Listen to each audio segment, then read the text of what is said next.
Hey there, my friend. It's Dr. Anthony Balduzzi, and welcome back to another episode here on the Fit Mother Project podcast. Today, we're taking some more Q&As from our amazing Fit Mother members, and all of the Q&A today is going to be focused on some wonderful nutrition questions. So as a little forecast, the first question we're going to be talking about is the difference between cocoa powder and the cacao powder that we actually recommend in our shakes and our meal plan. We're also going to talk about which supplements I recommend, how those supplement recommendations change with age. We're going to talk about hydration and the importance of minerals. We're going to talk about what to do if you take supplements and you feel nauseous, 24-hour fasting, and so much more. So I know you're going to enjoy this episode. Let's get into the first question. So one of our Fit mothers asked us is, Dr. A, what's the difference between cacao powder that you recommend in the meal plan and unsweetened cocoa powder that you might find in the store? Now, cacao powder is the raw, unprocessed chocolate. And cocoa powder, oftentimes the powder that we see in the grocery store that is recommended for baking, typically goes through a process called alkalized or Dutched. And this is where they actually expose the cacao powder in its raw form to something called potassium carbonate to remove some of the beneficial compounds that give it a particular flavor, because they want to make it have this more smooth, light flavor to make it good for baking and stuff like that, more of a mellow flavor. But in the process of alkalizing it or Dutching it, as they say, it actually removes a lot of those really beneficial antioxidant compounds called flavonoids that give you so many of the health benefits. So that's why I do not recommend you consume the alkalized or Dutched, baking cocoa powder, and I recommend you get raw cacao powder as we recommend in the meal plan. And that raw cacao powder is so rich in magnesium, which is so good for your health. It also has a beneficial compound in it called theobromine that acts similar to caffeine in the sense that it's a stimulant and it gives you an increased mood and increases your happy neurotransmitter levels, but it doesn't lead to the crashes. So raw cacao powder is definitely what you want, not the unsweetened cocoa powder. Next question we got is, Dr. A, my family's tight on a budget. If I can only take 3 supplements, what would you suggest? Well, by far, the first one I'd recommend is you get vitamin D3. Now, vitamin D3, I want to say it's more than just a vitamin. It's truly a hormone that affects all these different tissues in your body. It is really good for strong bones and regulating calcium in your body.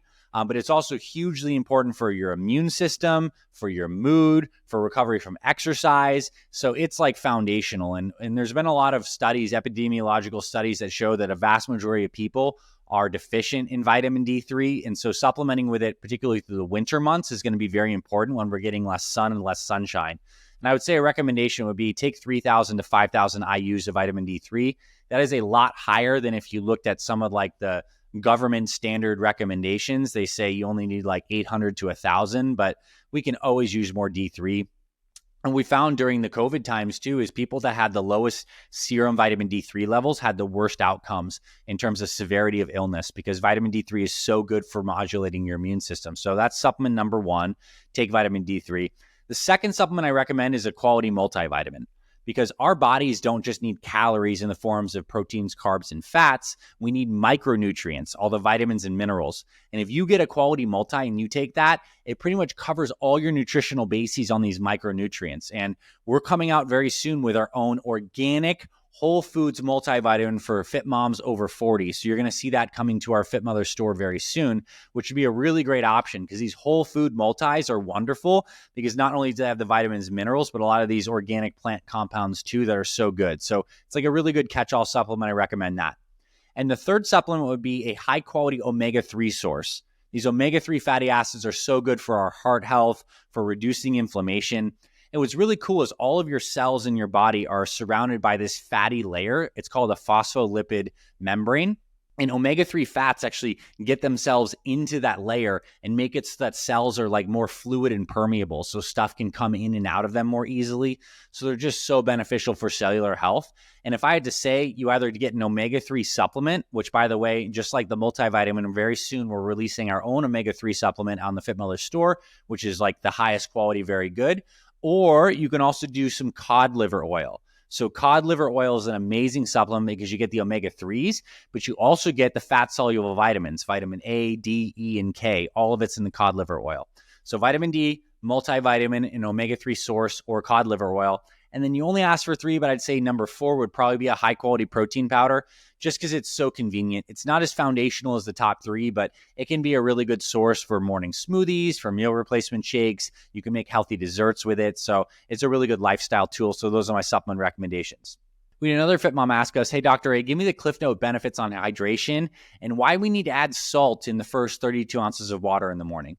Well, each of your cells is filled with water. So ultimately, we're trying to improve health. We're trying to improve cellular health. And if we're dehydrated, all of your cells just can't function as well as possible.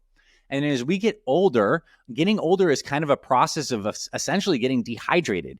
Like, what happens to people's skin as they get older? You look at a woman who's 80 years old. Well, her skin has gotten dehydrated. It doesn't have the plumpness of youth. It gets wrinkly and dry. And then our spine, our discs in our spine that give us, the nice posture and more height, those get dehydrated too. And then we start to shrink. So for longevity benefits, we need to maximize hydration. And when it comes to maximizing hydration, water is a part of it, like the H2O molecule. But water is amazing because it's this great solvent that things can dissolve into. And our body needs all the minerals that get dissolved into water for proper hydration. So like the sodium, the chloride, the potassium, the magnesium, these are the really amazing minerals that lead to the experience of hydration. So your heart, for example, we often take it for granted the fact that our heart is beating naturally. The reason your heart can beat is because it actually uses minerals like calcium, sodium, and potassium to create electrical gradients that allow your heart to beat. So this is actually why a lot of people die from dehydration. It's not just the fact that there's not enough water. It actually throws off your electrolyte imbalance. It causes electrolyte imbalance, which causes your heart not to work as well, and your heart basically starts to die. So the minerals are so vital. And that's why in the morning, we recommend you remineralize your water. And you could also drink some spring water, which is naturally a rich source of minerals. You can add some Celtic sea salt or pink Himalayan sea salt, which has a lot of minerals, including trace minerals, or you can get some mineral powder or mineral drops. So if you want to really maximize your health, hydration is key. So you need the minerals, particularly first thing in the morning. And then when you're eating foods, a lot of the reason why these fruits and vegetables and different foods that we love are so good for us is because they have minerals. Those fruits and vegetables are actually absorbing minerals through their roots so that they can thrive. And then when we eat those, we get the minerals. So it all comes down to minerals. It's a huge part about health. So I want you to get more of those. Another quick question is, what can I eat in the morning when I take supplements so they don't make me feel nauseous? Some things besides the shake. Well, one of the reasons people feel nauseous when they take supplements is they're taking them on mostly an empty stomach. And everyone's got a different sensitivity of how sensitive their stomach is to feeling nausea. And I would say, if you're feeling nauseous from your supplements, then you can try maybe some of our whole food options, like some egg-based recipes. You can take your supplements with some fruit, perhaps some of those lower sugar fruits we talked about in our first Q&A. Or you can actually start to take your supplements with lunch and dinner. They don't have to be in the morning. So once your stomach has a little more food in it, you can take it at a later meal, or just split your dose where you take some of the supplements with breakfast and some with lunch or dinner. But if you're feeling nauseous every morning, it can't be fun, right? So it's better to take your supplements at a different time. And with a lot of these supplements, it's just important that they're in your body, not necessarily that they're in your body in the morning, but whenever you get them in can be beneficial. So that's a good option. A lot of ladies who feel nauseous in the morning take them with dinner. So another question is, why do you have to have at least 2 days between 24-hour fasts?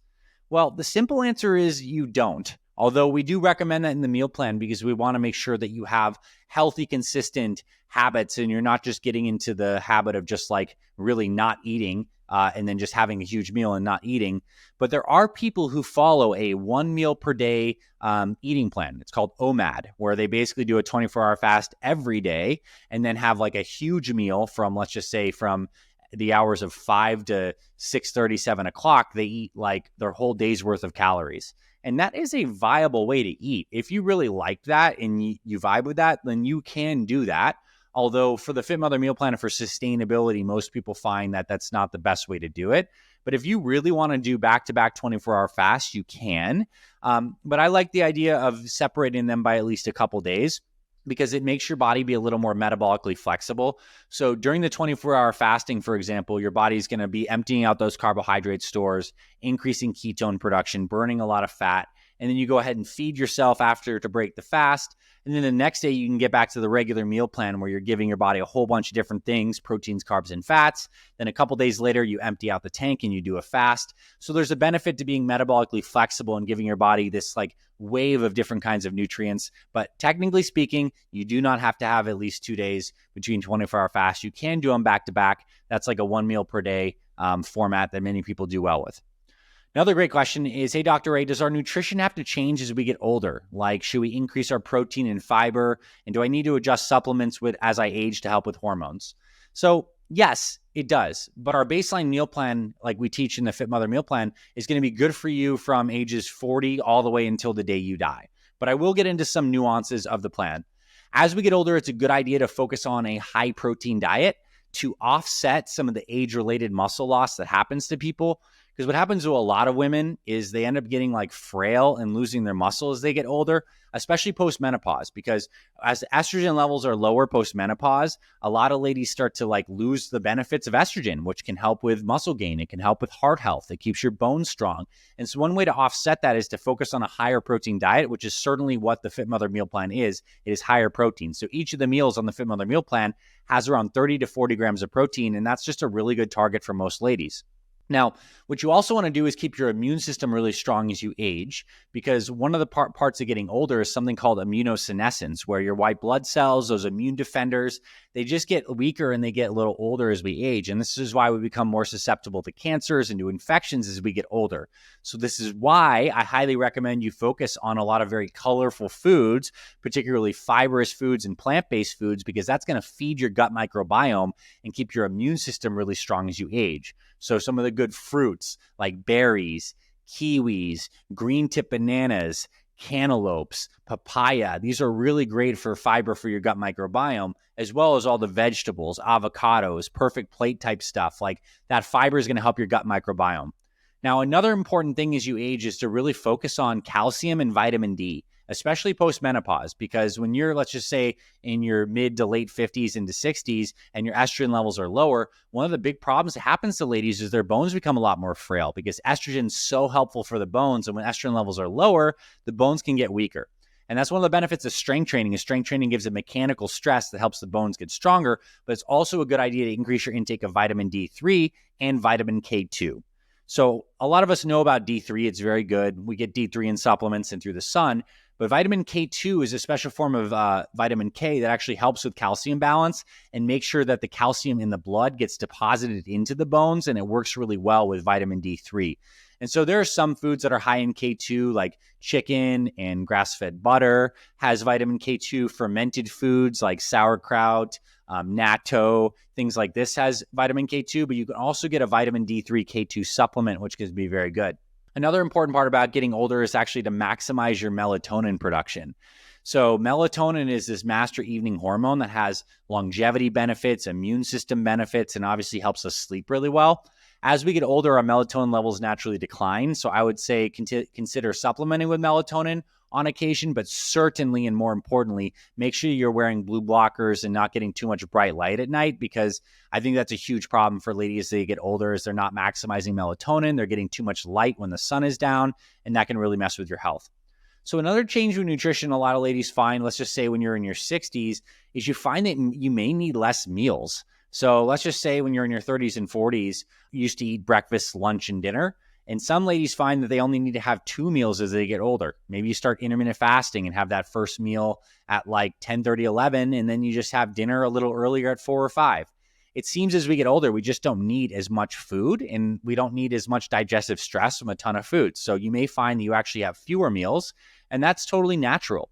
I think a key part of you aging gracefully and just having good intuition is always checking in with your body and seeing what feels good for you. That's going to change as your hormones change in different seasons of your life. So you may find that you eat fewer meals. I had the pleasure of interviewing a very healthy octogenarian named Jim, who is in his 80s and he's still super vibrant and he's writing books and traveling and speaking. And his plan is really interesting. So he gets up, he exercises in the morning, he eats a breakfast, and then he actually has an early dinner around 3 o'clock and he doesn't eat after that. He starts fasting into the evening hours. So that's something to consider as well.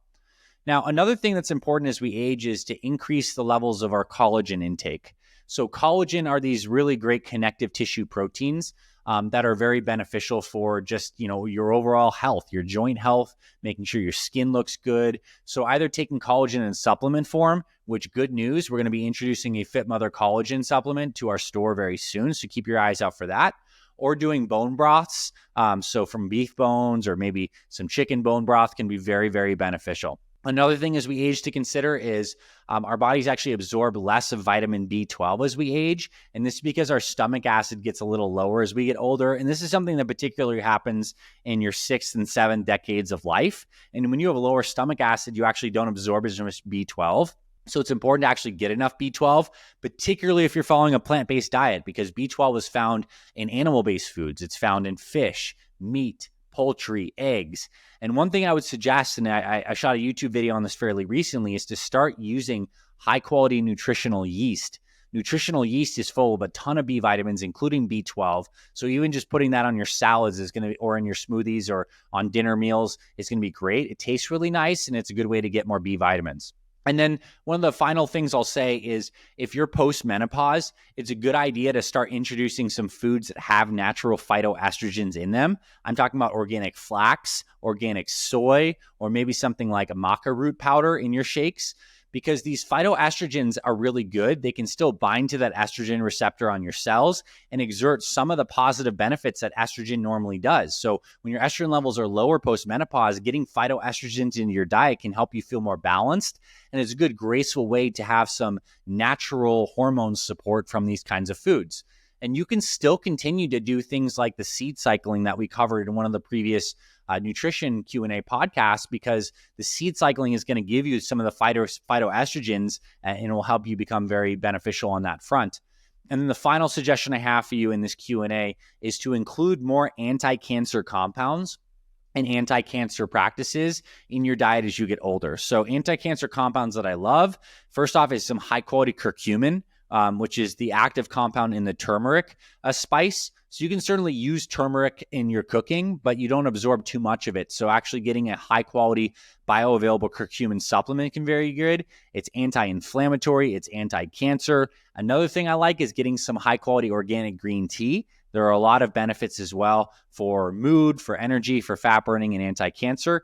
And then start to do some fasting once in a while. Do some longer fasting. If you can explore things like we teach in Fit Mother 30X phase number 4, like a 3-day water fast, this can be something you do 1 to 2 times per year, safely under medical supervision. But I'm just telling you, the research shows it's going to be really good for resetting your immune system, stimulating your stem cells, and really giving your body a chance to take out the metabolic garbage. Those deeper fasts can be a benefit for a longevity-focused nutrition plan.